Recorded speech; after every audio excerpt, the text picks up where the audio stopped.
Saya melaporkan langsung dari Jalan Swasembada Timur, di mana udara masih terasa berat dengan aroma debu dan kehancuran.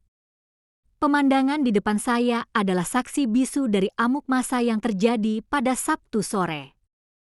Pagar besi tempa yang dulunya berdiri gagah, kini teronggok meliuk seperti rongsokan tak berharga, membuka akses tanpa batas ke halaman yang dulunya privat. Di atas paving blok yang berserakan serpihan kaca, bangkai mobil listrik Lexus seharga hampir 2 miliar rupiah terdiam kaku. Bodinya penyok, kaca-kacanya pecah 1000, menjadi monumen dari amarah kolektif. Dari sini, saya bisa melihat langsung ke dalam rumah melalui jendela-jendela yang menganga kosong. Tirai yang tercabik-cabik dan siluet perabotan yang terguling memberikan gambaran jelas tentang kekacauan yang terjadi di dalam. Garis polisi yang terpasang seadanya tampak tak berdaya menahan tatapan warga yang penasaran, berbisik tentang nasib sang pemilik rumah, Ahmad Sahroni, sosok yang mereka kenal sebagai Crazy Rich dari lingkungan mereka sendiri. Suasana pasca kerusuhan ini bukan hanya tentang kerugian materi, tetapi juga tentang pecahnya kontrak sosial antara seorang wakil rakyat dengan konstituennya. Untuk memahami akar dari ledakan sosial ini, kita harus mundur sejenak ke beberapa waktu sebelum kejadian. Pemicu utama kemarahan massa ini bukanlah masalah sepele, melainkan sebuah pernyataan dari Ahmad Sahroni sendiri yang dianggap sangat merendahkan. Dalam menanggapi wacana dan desakan publik terkait pembubaran DPR, Sahroni terekam melontarkan frasa "mental tolol" yang ditujukan kepada pihak-pihak yang menyuarakan aspirasi tersebut. Di era digital, pernyataan ini menyebar dengan kecepatan kilat, memicu gelombang kecaman di media sosial dan forum-forum diskusi. Bagi banyak warga, terutama di daerah pemilihannya di Jakarta Utara, ucapan ini terasa seperti tamparan keras. Mereka merasa aspirasi dan keresahan mereka tidak hanya diabaikan, tetapi juga dihina. Pernyataan ini dianggap sebagai cerminan arogansi seorang elit politik yang telah kehilangan koneksi dengan realitas kehidupan rakyat biasa. Akumulasi kekecewaan terhadap kinerja legislatif dan kondisi ekonomi yang sulit menemukan sasarannya pada frasa tersebut, mengubah kritik menjadi kebencian yang akhirnya mencari pelampiasan fisik. Sabtu sore itu dimulai bukan dengan kekerasan, melainkan dengan kumpulan massa yang menyuarakan protes. Menurut kesaksian warga sekitar, awalnya jumlahnya hanya puluhan, namun terus bertambah seiring berjalannya waktu. Teriakan-teriakan yang menyuarakan kekecewaan terhadap pernyataan Sahroni menjadi musik latar di sepanjang jalan. Namun, atmosfer damai itu tidak bertahan lama. Terbakar oleh orasi-orasi yang berapi-api dan provokasi dari beberapa oknum, suhu emosi massa mulai mendidih. Batu dan benda keras lainnya mulai beterbangan, memecah keheningan sore dengan suara dentuman dan kaca pecah. Momen inilah yang menjadi titik balik, mengubah demonstrasi menjadi aksi anarkis. Pasukan keamanan yang berjaga tampak kewalahan menghadapi jumlah massa yang superior dan tingkat kemarahan yang tak terduga. Setiap lemparan batu yang mengenai target seolah menjadi bahan bakar baru bagi massa, mendorong mereka untuk melakukan tindakan yang lebih ekstrim dan merusak. Situasi telah sepenuhnya di luar kendali. Momen paling dramatis dalam eskalasi ini adalah ketika massa berhasil meruntuhkan gerbang utama kediaman Ahmad Sahroni. Gerbang yang dirancang untuk menjadi benteng pertahanan privasi dan keamanan itu menjadi fokus utama amarah. Dengan tenaga gabungan, massa mendorong, menggoyang, dan menghantam gerbang tersebut tanpa henti. Suara decitan logam yang dipaksa hingga batasnya bercampur dengan sorak-sorai dan teriakan yang memekakkan telinga. Ketika gerbang itu akhirnya ambruk dengan suara berdebam yang keras, itu bukan hanya sebuah keberhasilan fisik, melainkan juga sebuah kemenangan simbolis. Runtuhnya gerbang adalah runtuhnya batas antara ruang publik dan ruang privat sang pejabat. Momen itu disambut dengan euforia liar dari massa yang kini merasa memiliki akses tak terbatas. Mereka menyerbu masuk ke halaman seperti air bah, tidak lagi terbendung.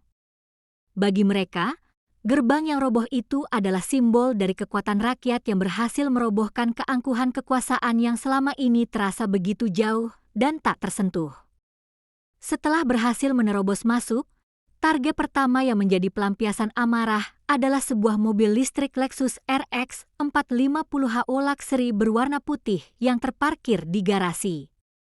Kendaraan senilai 1,87 miliar rupiah ini bukan sekadar aset, melainkan representasi dari gaya hidup mewah dan status sosial Ahmad Sahroni yang kerap dijuluki Crazy Rich Tanjung Priok.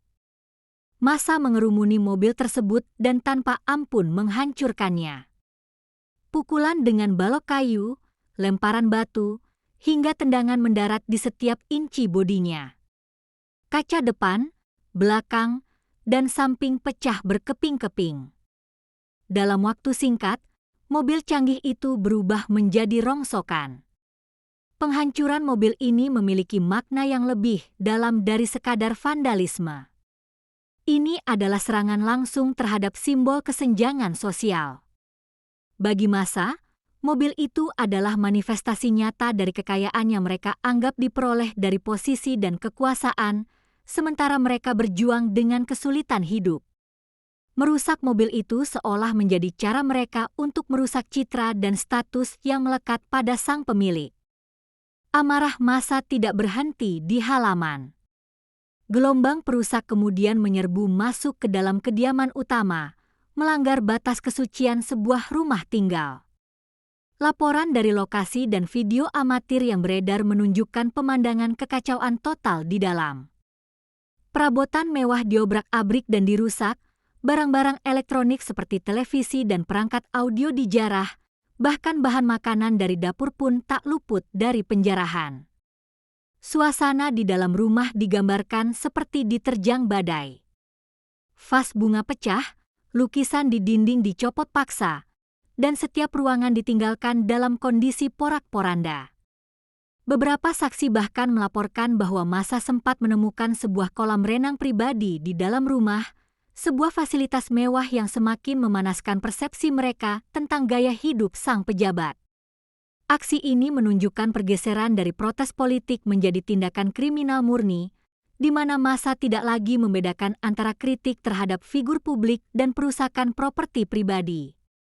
Di antara semua kerugian material, ada satu tindakan yang melukai Ahmad Sahroni pada level yang paling personal dan mendalam. Dalam rekaman video yang kemudian dilihat oleh Sahroni, beberapa oknum demonstran terekam memasuki kamar utama dan mengambil pakaian dalam milik istrinya. Barang yang sangat pribadi itu kemudian tidak hanya dipertontonkan kepada massa yang bersorak di luar, tetapi juga dilemparkan ke tengah kerumunan seolah-olah sebuah trofi hinaan. Tindakan ini melampaui semua batas kepantasan dan mengubah serangan ini dari isu politik menjadi serangan terhadap kehormatan keluarga. Ini adalah sebuah bentuk penghinaan yang teramat sangat yang menyasar figur perempuan yang tidak terlibat langsung dalam kontroversi politik. Bagi Sahroni, momen ini adalah pemicu kemarahan terbesar. Hancurnya mobil dan rumah mungkin bisa diganti, tetapi luka akibat penodaan martabat istrinya adalah sesuatu yang tidak bisa dinilai dengan materi dan menuntut pertanggungjawaban hukum yang paling serius. Reaksi Ahmad Sahroni terhadap insiden ini, terutama terhadap perlakuan terhadap barang pribadi istrinya, sangatlah keras dan emosional. Dalam pernyataannya, ia menegaskan bahwa amarahnya telah mencapai titik didih. Ia tidak lagi melihat para pelaku sebagai demonstran, melainkan sebagai kriminal yang harus bertanggung jawab.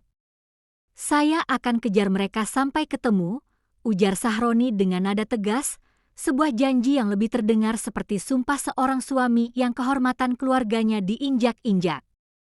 Ia menyatakan tidak akan memberikan ampun dan akan segera melaporkan para oknum tersebut kepada pihak berwajib untuk diproses secara hukum. Respons ini menunjukkan bahwa bagi Sahroni, peristiwa ini telah menjadi urusan pribadi. Ia memisahkan dengan jelas antara kritik politik yang sah dan tindakan anarkis yang menyerang keluarganya. Ia bertekad menggunakan semua sumber daya yang dimilikinya untuk memastikan para pelaku, terutama yang terlibat dalam insiden pakaian dalam, mendapatkan hukuman yang setimpal atas perbuatan mereka. Insiden ini menyorot tajam sosok Ahmad Sahroni, seorang figur yang penuh paradoks. Lahir dan besar di Kebon Bawang, Tanjung Priok, ia adalah cerita sukses anak lokal yang berhasil merangkak dari bawah hingga menjadi pengusaha kaya raya dan politisi berpengaruh di Senayan. Julukan Crazy Rich Tanjung Priok melekat padanya sebagai simbol keberhasilan. Namun, peristiwa ini menunjukkan sisi lain dari citra tersebut. Ia, yang seharusnya menjadi representasi dan kebanggaan warga Priok di panggung nasional, kini justru menjadi sasaran amarah dari lingkungannya sendiri. Latar belakangnya sebagai pengusaha sukses dengan koleksi mobil mewah dan gaya hidup glamor yang dulu mungkin menjadi inspirasi, kini justru menjadi bensin yang menyiram api kecemburuan sosial dan kemarahan. Peristiwa ini menjadi refleksi tragis tentang bagaimana kesuksesan dan kekuasaan dapat menciptakan jarak yang begitu jauh, bahkan dengan tanah kelahiran sendiri, hingga seorang putra daerah harus berhadapan dengan kemarahan warganya di depan pintu rumahnya. Kini, setelah debu mulai mengendap, insiden ini memasuki babak baru yang akan memiliki implikasi luas. Dari sisi hukum, pihak kepolisian dihadapkan pada tugas berat untuk mengidentifikasi dan menangkap para pelaku perusakan dan penjarahan, terutama dalang di baliknya. Proses hukum ini akan menjadi ujian bagi imparsialitas aparat. Dari sisi politik, kasus ini menjadi noda hitam bagi Ahmad Sahroni dan Partai Nasdem, serta menjadi pelajaran mahal bagi semua politisi tentang pentingnya menjaga lisan dan kepekaan sosial. Ini adalah pengingat keras bahwa di era keterbukaan informasi, setiap ucapan bisa berakibat fatal. Secara sosial, peristiwa ini adalah alarm bahaya tentang tingkat frustrasi dan kemarahan yang terpendam di masyarakat. Ini adalah cerminan dari lebarnya jurang antara kaum elit dengan rakyat jelata, sebuah bom waktu sosial yang bisa meledak kapan saja jika tidak dikelola dengan kebijaksanaan dan empati. Kasus ini akan terus bergulir, menjadi studi kasus tentang bagaimana arogansi kekuasaan dapat memicu anarki yang merusak.